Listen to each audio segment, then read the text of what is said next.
Ben Johnson utilizing 2 tight ends, I could see that being more valuable than spending that pick on a running back. There is a prospect that I've been slowly falling in love with for the Bears that I think I can talk myself into drafting. And I thought up until this point I was crazy for thinking it until this morning when Field Yates mocked him to the Bears in his most recent mock draft. That's tight end Tyler Warren from Penn State. He's gotten comparisons to Rob Gronkowski. He's gotten comparisons to Travis Kelce. He can run. I watch his tape. He just jukes out and bowls over cornerbacks. He looks like the real deal at tight end, and we know Ben Johnson likes to throw to the tight end. Shot or no shot, Tyler Warren should be in play for the Bears at 10. No shot. No shot. He, like you said, he's a bigger tight end. This isn't what the Raiders did last year. Brock Bowers. And there are other tight. I do believe you can get a better receiving tight end to complement Cole Kmet. But let's throw to him first. And I still want to build the trenches. I consider that. And a lot of people don't love.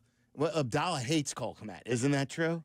Lately, isn't he the one who's been behind the get rid of Cole Kmet thing? From what I've seen that our editing department has put out there on social media, it sounds as if Abdallah's out on Kmet.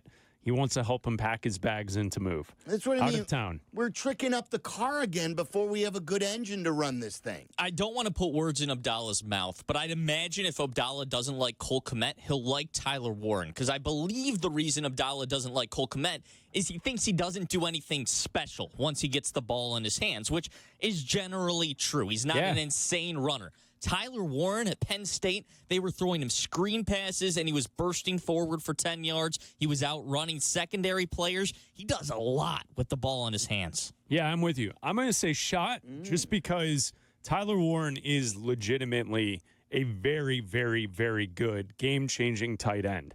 You know, nothing against Cole Kmet, but when you have to make a three-point turn to juke a cornerback in the open field, like that's not going to get it done. Tyler Warren can do that. So I would go with a shot. He had 104 receptions last year at Penn State, 8 touchdowns. The dude is tough. He had over 1,000 yards. He's a good player. Again, he's really good. Not that type of player I want for the Bears at this time. Yeah, I could see an argument where Ben Johnson utilizing 2 tight ends, I could see that being more valuable than spending that pick on a running back. Now, I would still prefer offensive line or defensive line, but I could see a world where you get the best tight end of the draft, and the guy is going to be a game changer. So I would be okay with it shot. All right, what else you got, Jack? We discussed this a little bit yesterday, Silvy, but you said on the show yesterday that you feel like you want Aaron Rodgers to go to the Vikings. Personally, I'm scared of Aaron Rodgers. Still, he has magic against the Bears. It's true to say when he says he owns the Bears, it's true. I do not want him in the division. Go to the Steelers, stay in the AFC, stay out of the NFC North. I do not want to play Aaron Rodgers again. He cannot beat another Chicago Bears quarterback in the division. Shot or no shot, you're rooting against Aaron Rodgers going to the Vikings. Go ahead, Black. Okay, I'm going to say shot for that because I do not want Aaron Rodgers to quarterback the Vikings because I then think the Vikings have a legitimate Super Bowl chance if that's the case. So being in the division, I want the Bears at the end of this offseason, in most people's eyes, to be the 3rd best team in the division behind Green Bay and Detroit. I think if Aaron Rodgers goes to Minnesota, there is no chance of that happening. The Bears will be 4th until the games start. And I don't want to see the Vikings succeed with Rodgers. I think that's going to be dangerous, and I think they'll be very good.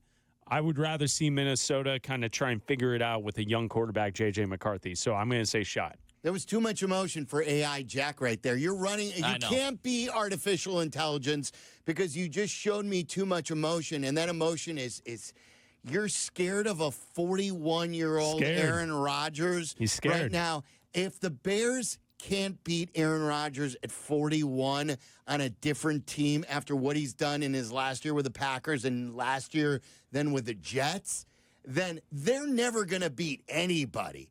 I'm here for the show. Waddle always says that he's against the you got to beat the best to be the best. And I agree with him. I'd rather take the easier path. Sure. I don't believe that this is the same Aaron Rodgers. And if you can't slay him at 41, how the hell are you ever going to slay Patrick Mahomes or Josh Allen or some of the great quarterbacks in the NFL? But they're not in your division. You don't have to play them twice a year and beat them and have a better record than his team. He's beaten Jay Cutler. He's beaten Justin Fields. He's beaten Mitchell Trubisky. I don't want him to beat Caleb Williams now, too. Well, you're on tilt right now.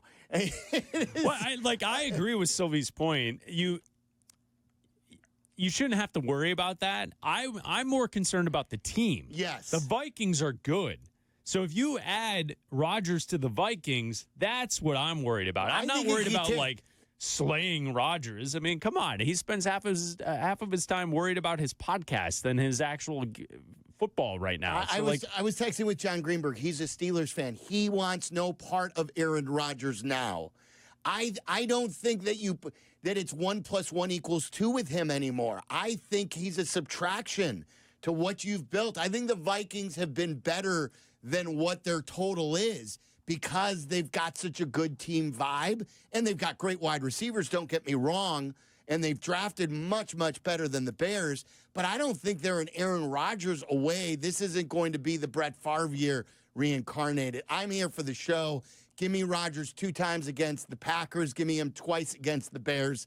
I'm not running scared against a 41-year-old Aaron Rodgers. What would be the most fitting spot for him to land? The funniest, maybe fitting, is it the Giants? Yeah, I mean, that's to kind of toil away at the end of his career with a team that has no chance. Everyone gets fired then. Yeah, I don't, and it's really Pittsburgh, Minnesota, and what now? That's it. Everyone else has a quarterback. Right, Pittsburgh and Minnesota. I'm trying to think if there's anybody else. And both spots, if he lands there, the Giants. They could be good. I get that Greenberg Steelers fan doesn't want him. He's toxic. I get that. He's also still a quarterback who can play. And probably he's a better quarterback than what they had last year. Don't forget the Bears were the team, too, on their upward rise, who ended Brett Favre's career. So after Brett Favre tormented the Bears, I'd like to end Aaron Rodgers' career. Jack, you're so scared. Fair enough. What else? Fair enough. Did we answer the shot or no shot? I think that's one of those where you don't quite know. What was the question? It was you're rooting. No, I think you answered it. Chris was a shot. Sylvia a no shot. It was. Are you rooting against Aaron Rodgers going to the Vikings? Shot or no shot? All right. 5 years ago, our lives changed. This is what happened 5 years ago today. I'm Scott Van Pelt here at ESPN. This astounding and unprecedented story continues to evolve. At halftime with Adrian Wojnarowski, I suggested that we would speak to him soon. I had no idea that it would be this soon. He has just tweeted within the past 2 minutes that the NBA is suspending the season. The NBA season was suspended 5 years ago today for COVID-19. It affected our lives. It also affected the sports world, obviously. I want to take a look at our baseball teams. The Cubs were... I'm switching it up. The Cubs were... I went from the NBA to the baseball teams. I know. But I was trying to think Your thoughts on the Cubs in COVID-19. Which teams were most affected by COVID-19? Really, it was the Cubs and the White Sox. Guys, you don't think so? Don't forget they were biblical losses. Biblical losses for the Cubs. Don't forget that. Okay, now if you're saying because of the finances, but don't forget the Cubs won I believe they won the division in the 60-game schedule. They did. And then the White Sox got to the postseason a year earlier than we were expecting them in the window to open. So if I'm just looking in that COVID season, I don't think either of the teams were hurt with no fans. I have two thoughts, and I don't know if I'm answering shot or no shot. On the 5-year anniversary, the thing that I remember most of it is Rudy Gobert rubbing everyone's microphone on himself when he tested positive or something like that. He didn't rub the microphones on himself. He rubbed his hands on the microphones. He wasn't like doing all on his I think taking the microphone and rubbing it on yourself is something different. And then the two is it's the breaking news sounder was born here at ESPN 1000, where this really, really obnoxious, loud, robotic sound.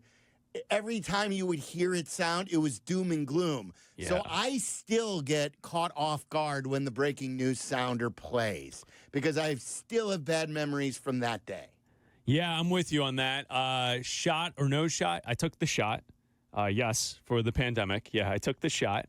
And I'm okay afterwards. But I'd say this. You know what's weird is, Silvy, we live in an era of streaming television where these companies are pumping out documentaries and movies about current events that took place like 2 weeks ago. Right. Like, who's the guy? Diddy? The Diddy? The P. Diddy stuff or the Luigi stuff in New York City. Is there stuff out there already? Like 2 weeks after that took place, there were documentaries. I don't know what it means, but nobody has tried to tackle the topic of the pandemic because, I don't think anyone wants to relive it. Nobody. Dark days. It's not something anyone's interested in. You know what I'm saying? Like, of going back and reliving that time. No. And so, like, there have been no mainstream media movies, films, anything that is about the start of the pandemic. Whenever they even do, like, COVID in a fiction, a show or a movie that's fictitious. Yeah. Like that turns me off. I don't want any part of it. Just like, let's get back to real life. Yeah. It was a bad time. It was a bad time. And you're right that it was Rudy Gobert. It was that first NBA game that was canceled. It was then the next day, all of the college basketball conference tournaments started to kind of cancel altogether. And it was a weird time to live through. And it's strange that it was 5 years ago. And people still reference things when you talk to friends or you say, hey, what are you doing? Oh, since the pandemic, we this. And it's like, that was like 3.5, 4 years ago at this point. Like it's an event that we all lived through together and we all still reference to, but no one wants to actually talk about what actually happened. I'm with you. All right. Shot or no shot brought to you by ESPN Bet. The 8 o'clock hour of putting your feet up on the table and having questions asked at you continues when we have Around the NFL, hosted by Jack next.